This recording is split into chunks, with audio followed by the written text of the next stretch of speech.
Құрметті Жамбыл Инфо ақпарат агенттігінің оқырмандары, көрермендері, дәл қазір біз президенттің бүгінгі жолдауына қатысты кейбір мәселелерді мәнін ашып халыққа түсіндіру мақсатында тікелей эфир жасап отырмыз. Және біздің бүгінгі қонағымыз, спикеріміз Қазақстан Республикасы парламент мәжілісінің депутаты, ұлттық қоғамдық сенім кеңесінің мүшесі Ерлан Сайыров мырза тікелей байланысқа шығып отыр. Ерлан Бекметұлы, рахмет уақыт тауып сұхбат беруге келісім бергеніңізге. Біздегі алғашқы сауал мынадай болып тұр. Қазақстан картасында 3 әкімшілік аумақ пайда болады, яғни 3 облыс. Жалпы президенттің мұндай әкімшілік аумақтарға бөлуіне не себеп болды? Ең бірінші, біз бір нәрсені есте сақтауымыз керек. Қазақстанның территориясы өте үлкен, халқы өте аз, біздің еліміздің халқының сығымдылығы өте аз. Сондықтан бізге болашақта еліміздің ұлттық қауіпсіздігін қамтамасыз ету үшін халықты орналастыру саясатымен айналысу керек. Енді бүгінгі таңда осындай әкімшілік, жаңа әкімшілік нышандарының ашылуы, ол болашақта біздің еліміздің территориясының дамуына оң ықпал ететін болады. Енді өздеріңіз ойлап қараңыздар, мысалы үшін орталық Қазақстанда, біздің орталық Қазақстанда халық өте аз. Бұрынғы Жезқазған облысы, Ұлытау ауданы, оның айналасындағы мына жақта Сәтбаев бар. Есептегеннің өзінде ол жақта бір 300 мың халықтай болуы ықтимал. Әрине, мемлекеттің орталығы үшін бұл халықтың саны өте аз. Сондықтан облысты ашу керек. Облыстың аты да біздің тарихымызға сәйкес келеді. Өйткені Ұлытау дегеніміз ол кезінде Алтын Орданың ұлық ұлысының орталығы болған. Сондықтан бүгінгі таңдағы бұл мәселе біздің еліміздің геосаясатын қалыпқа келтіріп, екіншіден орталық Қазақстанда халқымыздың көбеюіне алып келетін, стимул жасайтын үлкен бір қадам. Ал енді бұрынғы Семей облысы, қазіргі Абай облысына келетін болсақ, енді өздеріңіз жақсы белгілі. Абай, Шәкәрім, Алаштың жаңағы саяси тарихының бүкіл сол жақта өткен. Сондықтан ол Семей өңірінің қазақ үшін өте үлкен рухани маңызы бар. Қазіргі таңда экономикасы төмендеп кеткен Семей қаласының өзіне үлкен инвестициялар қажет. Сондықтан мынау сол Абай, Шәкәрім, Мұхтар Әуезовтің өзі солардың аруағының алдында біз таза болуымыз керек. Сондықтан осы тұрғыда келген кезде әрине бұл облысты ашу сол жақтың халқының әлеуметтік жағдайын көтере отырып, осы біздің еліміздің ең бірінші рухани әлемін түлетуге үлкен маңызды рөл атқаратын болады. Бұл қажет, дұрыс қадам. Ал енді бұрынғы Талдықорған, бұрынғы Алматы облыстары, бұл облыстар бұрын кеңестің кезінде болған. Олар 97 жылы мынау территорияларды қосқан кезде бір-біріне қосылды. Әрине бұл жақтағы демографиялық процестер де өте күрделі. Енді Алматы қаласының өзі бүгінгі таңда еуропалық деңгейдегі үлкен бір қала деп айтуға болады. Ал Алматы облысының әлеуметтік экономикалық деңгейін көтеру керек. Міне сондықтан Қапшағайға орталықта ауыстыру, облысты екіге бөлу менің ойымша бүгінгі таңдағы урбанизация, сонымен бірге осы территорияда халықты дұрыс орналастырудағы үлкен бір қадам болады.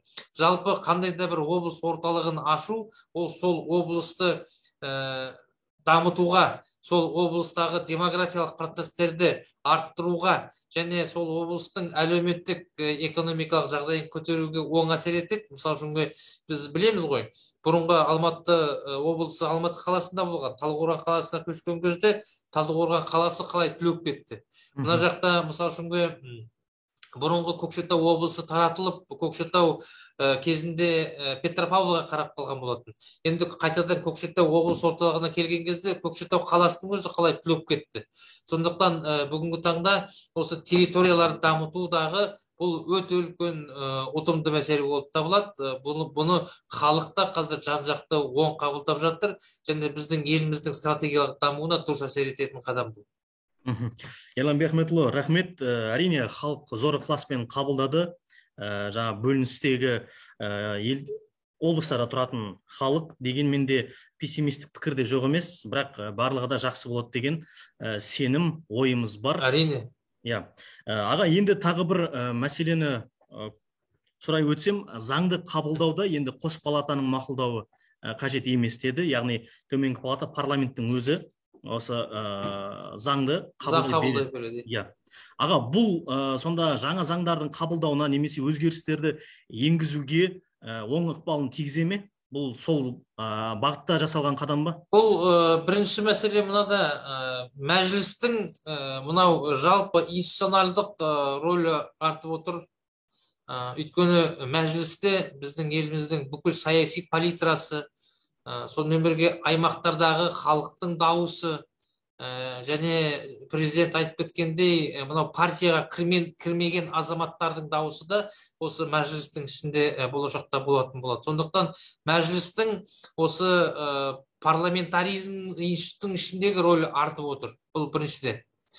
Екіншіден, міне осындай үлкен рөлге ие болғандықтан мәжілістің енді мынау процедура, нормативтік жұмыс кезіндегіде және өзінің рөлін арттыру керек. Сондықтан менің ойымша бұл мәселе біздің еліміздегі мынау заң творчествосын дамыту, сонымен бірге осы заңның көпшілігінің, басым көпшілігінің мынау халықтың мүддесінен шығу үрдісіне сәйкес келеді. Өйткені енді мәжіліс дегеніміз ол ең бірінші қоғамның, халықтың, қалың бұқараның мұң мүддесін ескеріп, және сол мұң мүдденің нәтижесінде мынау императивті мандат атқаратын, және сонымен бірге заң шығаратын орган. Яғни бұл мәселе осы мәжіліс пен мынау қалың бұқараның арасындағы байланысты арттыра отырып, сол заң процесін халықтың нақты мұң мүддесі аясында жасауға ықпал жасайтын болады. Жақсы, аға, соңғы сұрағым.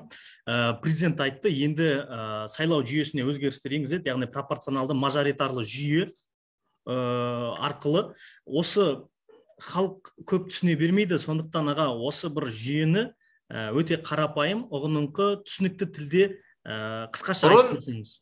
Бұрын бізде мажоритарлық жүйе болған. Яғни халық депутаттары өздері тікелей сайлап алатын.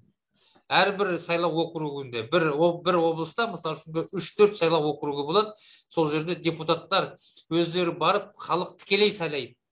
Енді 2008 жылға дейін бізде мынау пропорционалдық жүйе енгізілді.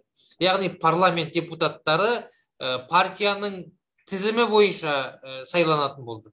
Міне осы мәселе әсіресе жергілікті жерлерде осы халықтың осы сайлау құқығын жаңағы алып алған сияқты бір сезімге қалдырды. Өйткені жергілікті жерлерде мысалы халық өзінің мәжіліске депутаттарын тікелей сайлай алмай қалды, және оларға арасында белгілі бір байланыс жоқ сияқты бір сезім пайда болды. Бұл бүгінгі таңда осы біздің сайлау жүйемізге жаппай сенімсіздікке алып келді. Енді азаматтардың көпшілігі айтып жатыр ғой, мынау парламенттің депутаттары халықтың сеніміне емес деген мәселе міне осыдан шыққан. Дүние жүзінде көптеген елдерде аралас жүйе, яғни мажоритарлық округ арқылы және пропорционалдық партиялар арқылы екі жүйеде пайдаланылады. Енді біздің елімізде 70-30, яғни депутаттардың 70% партиялық тізім бойынша енетін болса, 30% халықтың тікелей сайлауы арқылы, яғни облыстардан, округтерден түсіп келетін болады. Бұл енді осы мәжілісте тек қана партия өкілдерінің емес, сонымен бірге партиядан тыс, партияға кіргісі келмейтін азаматтардың да осы мәжіліске сайлауға түсіп, өтіп, осы парламентте жұмыс істеуіне ықпал ететін бұл үлкен мәселе. Яғни біздің еліміздегі демократияны айтып жүрген демократияның нақ қайнар көзі міне осында жатыр. Ерлан Бекметұлы, уақыт бергеніңізге рахмет. Біз сізді әрдайым осы мінберде, парламентте өте өзекті мәселелерді өткір көтеріп жүргеніңізді білеміз, және журналистермен әрдайым осылай диалог орнатуға, кері байланыс орнатуға жақын, бізді түсінетін тұлға ретінде танимыз. Рахмет. Жұмысыңызға сәттілік. Хабарласып тұрыңыздар, рахмет. Жақсы аға.